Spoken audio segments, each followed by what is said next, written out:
Congratulations on the mark this morning, and one of the bills you passed as part of your good work by voice, as I understand it, was the Hack DHS bill, and I want to talk about it just for a second, and thank you for your support, and thank you for your support, Senator McCaskill. It sounds kind of ominous. It does, and that's why I think it's important to explain it a bit, and I understand that Senator Hassan left, wasn't able to talk about it, but we propose this basically taking the Pentagon model, and what it says is that you actually bring in the white hats, hackers who are good at what they do, and try to find vulnerabilities in the system. And it's worked well at the Pentagon. It's they call it the bug bounty program.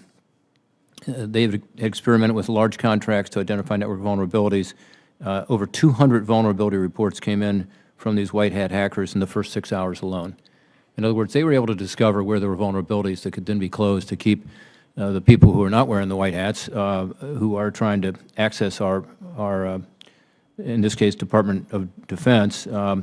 But as Senator Daines just said, the Department of Homeland Security's job is to keep us safe. And so we think it is absolutely appropriate to take this program over to the Department of Homeland Security. He also said we should have a focus on IT. That's what this is.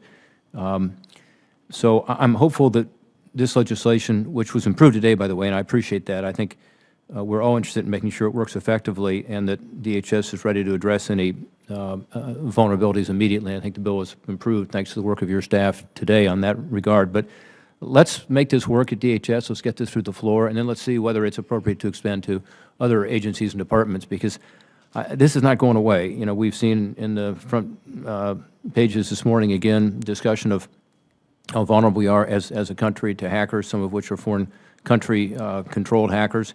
And it's important that we move this to DHS. So thank you for your support on that, and I appreciate the fact that we now have it moving toward the floor for a vote.